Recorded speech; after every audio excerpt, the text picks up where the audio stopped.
नमस्कार, आप देख रहे हैं न्यूज 18 बिहार झारखंड और मैं आपके साथ लक्ष्मी। मुख्यमंत्री नीतीश कुमार कल 23 दिसंबर से प्रगति यात्रा पर निकलने वाले हैं।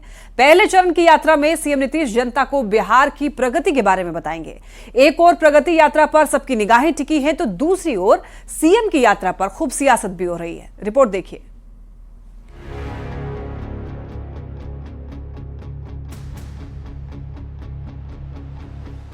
बिहार के मुख्यमंत्री नीतीश कुमार प्रगति यात्रा का आगाज करने जा रहे हैं। सीएम नीतीश की यात्रा का पहला चरण 23 से 28 दिसंबर तक होगा। वाल्मीकि नगर के घोटहवा टोला से सीएम प्रगति यात्रा की शुरुआत करेंगे और पहले चरण में 6 जिलों का जायजा लेंगे। पहले दिन 23 दिसंबर को पश्चिम चंपारण से यात्रा की शुरुआत होगी। 24 दिसंबर को सीएम नीतीश पूर्वी चंपारण में रहेंगे। 25 दिसंबर को क्रिसमस पर अवकाश रहेगा। 26 दिसंबर को नीतीश कुमार की यात्रा शिवहर और सीतामढ़ी में होगी। 27 दिसंबर को मुजफ्फरपुर में मुख्यमंत्री की प्रगति यात्रा होगी और 28 दिसंबर को वैशाली में पहले चरण की यात्रा का समापन होगा। नीतीश कुमार का यात्रा पर जाना कोई नई बात नहीं है। सीएम नीतीश अब तक के कार्यकाल में 14 यात्राएं कर चुके हैं। इस बार प्रगति यात्रा का मकसद जनता को बिहार की प्रगति के बारे में बताना है। जेडीयू का कहना है कि नीतीश कुमार 19 सालों से यात्रा कर रहे हैं। पहली यात्रा नीतीश ने तब शुरू की जब वो बिहार के सीएम भी नहीं थे। हम सबों के नेता बराबर मुख्यमंत्री जी क्षेत्र में जाते रहते हैं, यात्रा करते हैं जिला में और सुनते हैं, लोगों की समस्या सुनते हैं। किसी प्रकार की कोई बात होता है उसको सुनते हैं और उसके लिए काम करते हैं। ये तो अच्छी बात है ना। नीतीश कुमार की प्रगति यात्रा पर सियासत भी खूब हो रही है। जेडीयू यात्रा के फायदे गिना रहा है तो आरजेडी सवाल उठा रहा है। बार बार बदल रहे यात्रा के नाम पर चुटकी लेते हुए आरजेडी सांसद सुधाकर सिंह ने कहा है कि ये सीएम की प्रगति यात्रा नहीं बल्कि पर्यटन यात्रा है। तेजस्वी भी इससे पहले सीएम की यात्रा को अलविदा यात्रा बता चुके हैं कि यात्रा का कोई अर्थ निकाले बिहार में तो इतना ही अर्थ निकलेगा कि वो चुनावी पर्यटन की यात्रा पे जा रहे हैं और नाम कुछ भी रख लें। सीएम की यात्रा पर सियासत जारी है। सीएम अपनी यात्रा में बिहार की तरक्की और समृद्धि के बारे में बताने के लिए लोगों के पास जा रहे हैं। विपक्ष बिहार में विकास पर सवाल उठा रहा है। अब ये देखना होगा कि चुनावी साल में यात्रा पर सियासत आगे क्या रंग लेती है। पटना संवाददाता धर्मेंद्र कुमार और सासाराम संवाददाता अजीत कुमार के साथ ब्यूरो रिपोर्ट न्यूज 18। 2025 के विधानसभा चुनाव में एनडीए का चेहरा कौन होगा, इस पर इंडिया अलायंस की ओर से टीका टिप्पणी हो रही है, जिसके बाद बिहार एनडीए के सारे घटक दलों ने यह साफ कर दिया है कि विधानसभा चुनाव में नीतीश कुमार ही मुख्यमंत्री का चेहरा होंगे। रिपोर्ट देखिए।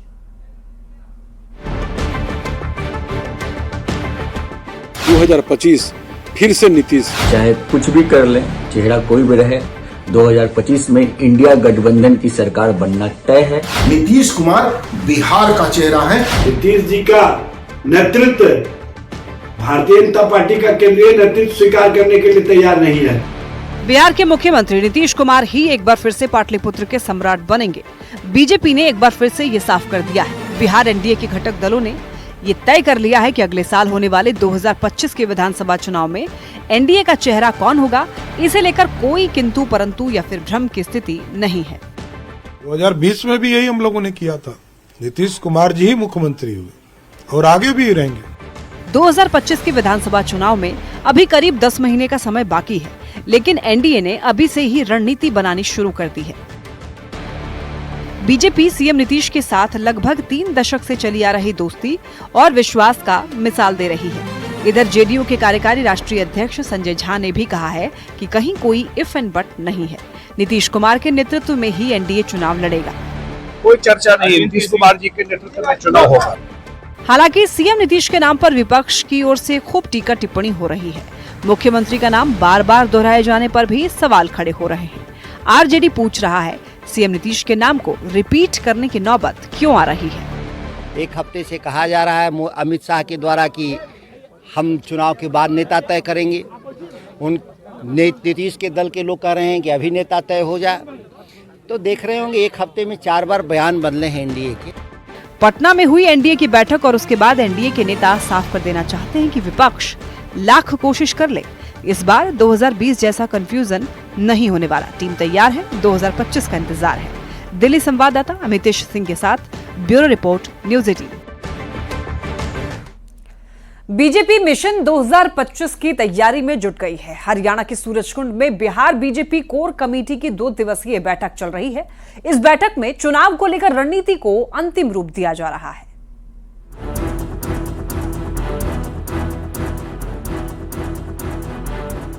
बिहार में अगले साल होने वाले विधानसभा चुनाव को लेकर बीजेपी बड़ी तैयारी कर रही है। बीजेपी एक्शन मोड में आ चुकी है। शनिवार को नित्यानंद राय के आवास पर एनडीए नेताओं की बैठक के बाद हरियाणा के सूरजकुंड में बिहार बीजेपी कोर कमेटी की 2 दिवसीय बैठक चल रही है।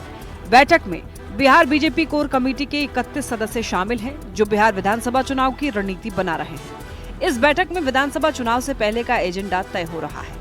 विपक्ष को जवाब देने और एनडीए के घटक दलों के साथ मिलकर चुनाव लड़ने की रणनीति पर भी मंथन चल रहा है। बीजेपी लगातार बिहार विधानसभा चुनाव को लेकर के अपनी तैयारी में जुट गई है। अगले साल के आखिर में बिहार में विधानसभा चुनाव होने हैं, अभी काफी वक्त है, लेकिन बीजेपी की तैयारी को देखिए, अभी से ही प्लानिंग में जुट गई है, स्ट्रेटजी बनाने में जुट गई है। और इसी कड़ी में बिहार के तमाम वरिष्ठ नेता यहाँ पर पहुंचे हुए हैं और यहाँ पर 2 दिनों तक लगातार मंथन होगा।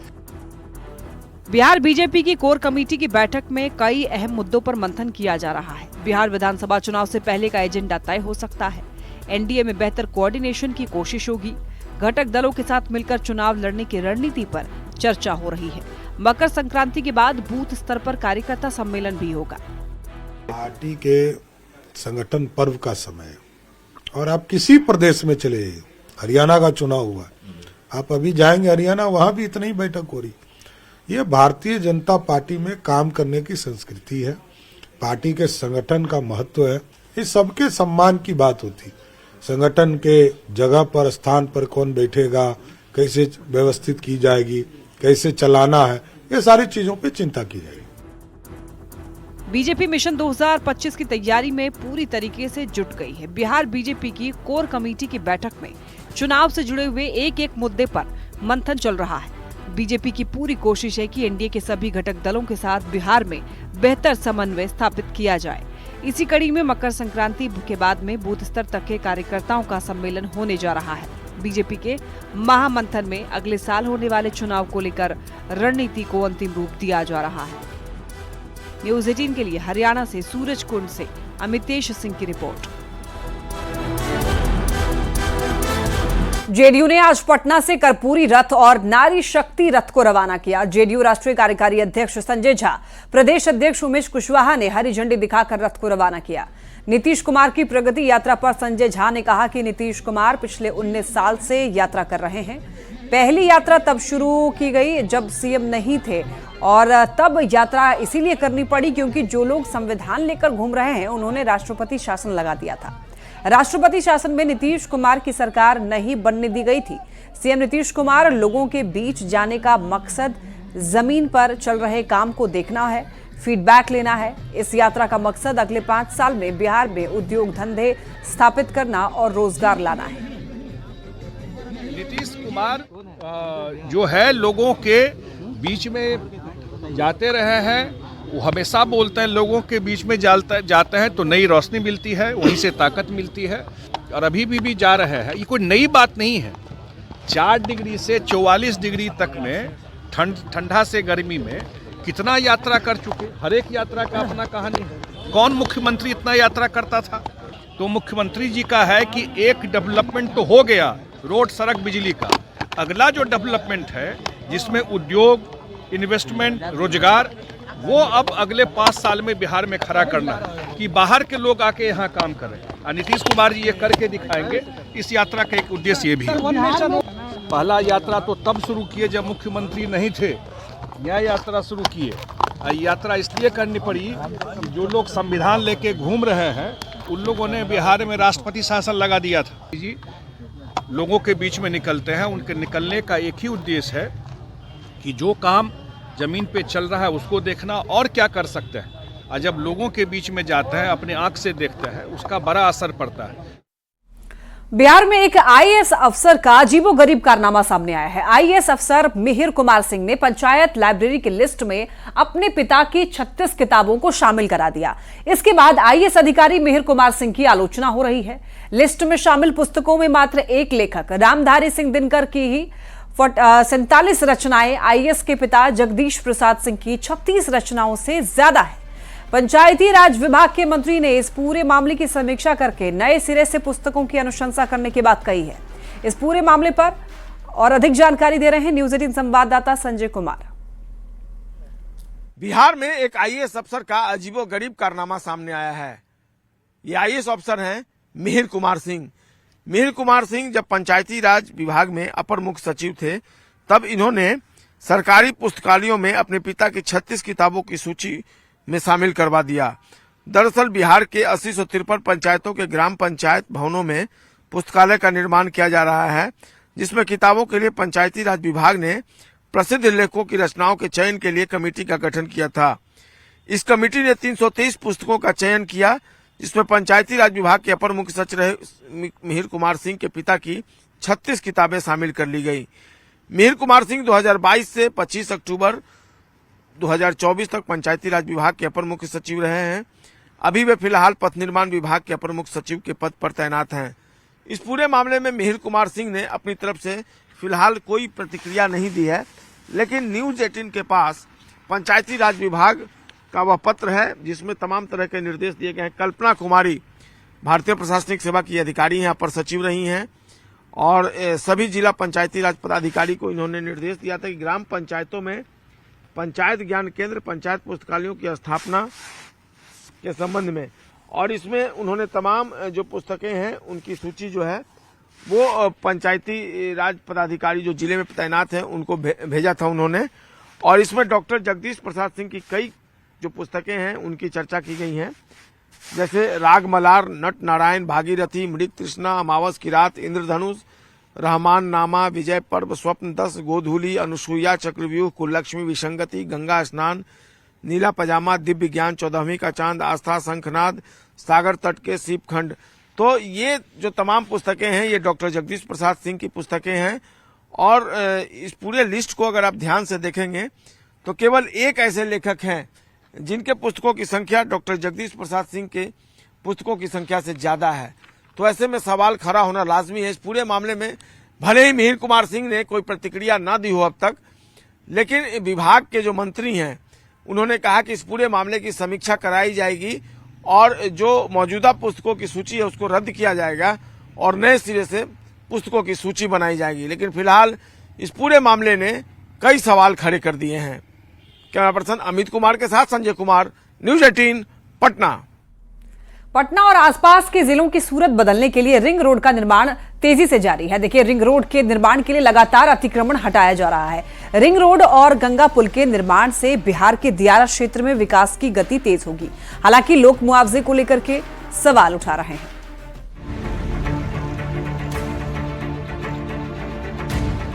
राजधानी पटना में रिंग रोड निर्माण कार्य तेजी से आगे बढ़ रहा है।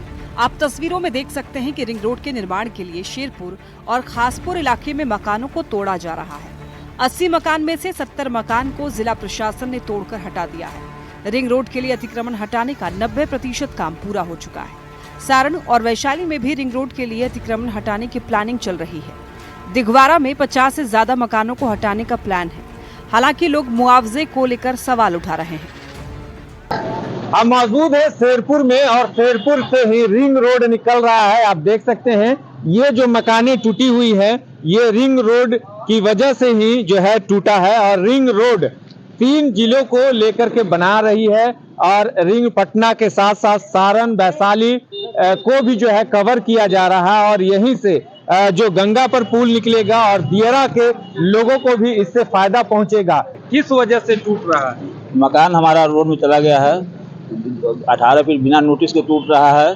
और अचानक मतलब 18 तारीख के दोपहर में हमारे मकान पर आकर के निशान दे दिया गया और कहा कि मकान को हटा लो, नहीं तो हम लोग बुलडोजर से ढा दे। पुल बनने की प्रक्रिया में जो एक्वायर किया गया है वो तो सरकार जब एक्वायर की है, पैसा दी है तो उसका अधिकार है तोड़ने का, लेकिन दिक्कत इस बात की है कि कम से कम 15 दिन का नोटिस चिपकाना चाहिए था हार्ड कॉपी सबके। दिघवारा शेरपुर सेतु बन रहा है, सेतु बन रहा है, तो उससे कुछ विकास होगा यहाँ? रोड पुल बनेगा तो विकास तो होना ही होना है, लेकिन उसके पहले जो विनाश हो रहा है। पटना रिंग रोड की कुल लंबाई 140 किलोमीटर है, जो कि पटना, सारण और वैशाली जिलों से होकर गुजरेगी। रिंग रोड परियोजना के पूरा होने से पटना और आसपास के जिलों में यातायात का दबाव कम होगा।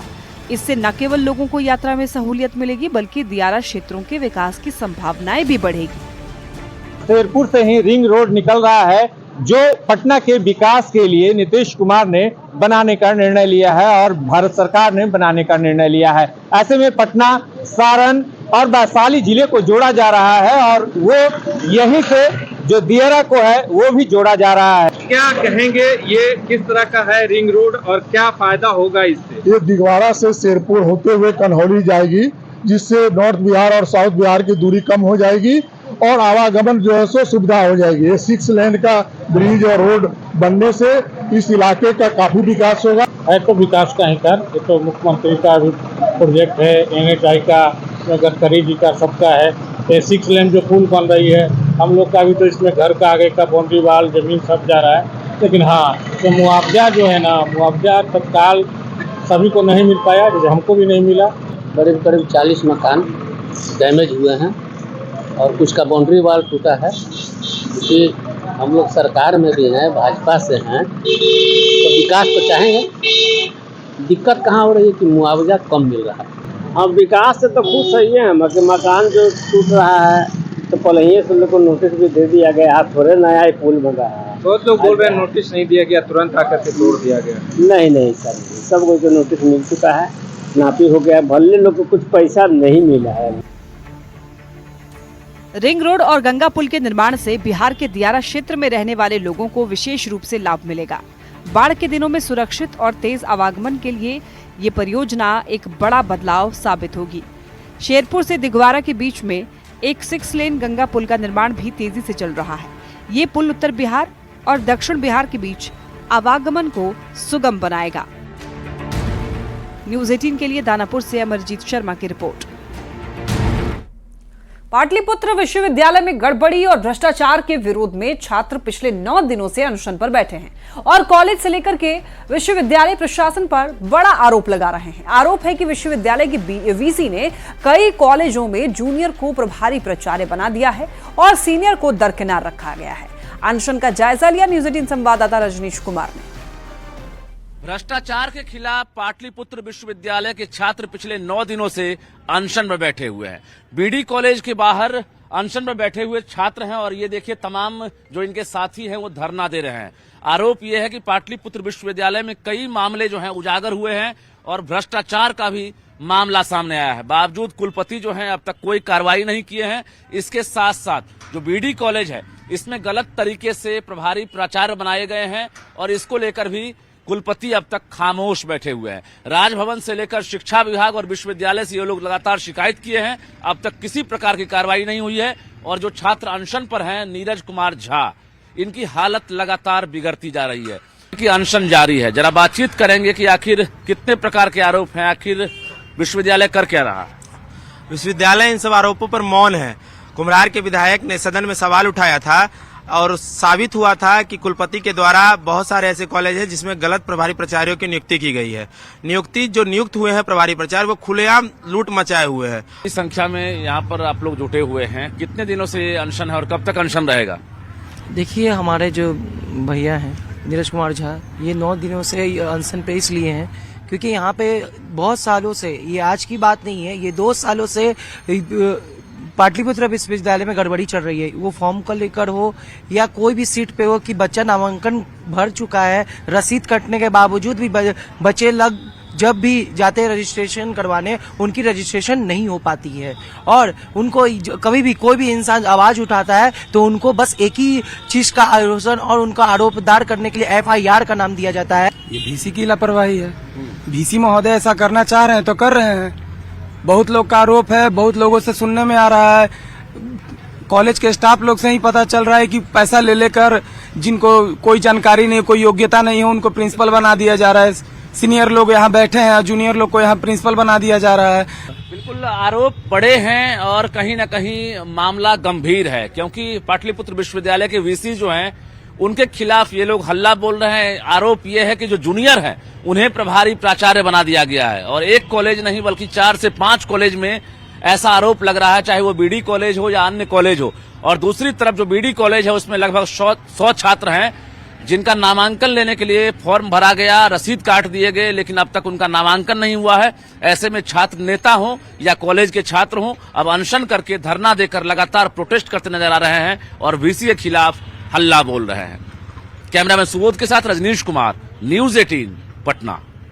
और देखिए पटना से एक बड़ी खबर, टीआरई 3 के पीजीटी रिजल्ट से जुड़ी ये बड़ी खबर है। अब 26 दिसंबर को ही पीजीटी रिजल्ट जारी होने की पूरी संभावना है। देखिए आयोग ने सभी 29 विषयों का रिजल्ट तैयार कर लिया है और आपको बता दें कि एक साथ ही सभी विषयों का रिजल्ट जारी होगा। SC ST के लिए आपको बता दें कि 9 से 10 का भी 26 दिसंबर को ही रिजल्ट जारी होगा। और आपको बता दें कि पीजीटी के अभ्यर्थियों को काफी दिनों से रिजल्ट का इंतजार है। तो आपको बता दें, इससे जुड़ी यह खबर सामने आ रही है कि अब 26 दिसंबर को ही पीजीटी रिजल्ट जारी होने की पूरी तरीके से संभावना है। तो टीआरई 3 के पीजीटी रिजल्ट से जुड़ी यह खबर, अब 26 दिसंबर को पीजीटी रिजल्ट जारी होगी। इसी के साथ इस बुलेटिन में इतना ही। खबरें लगातार जारी है, आप देखते रहिए न्यूज़ 18।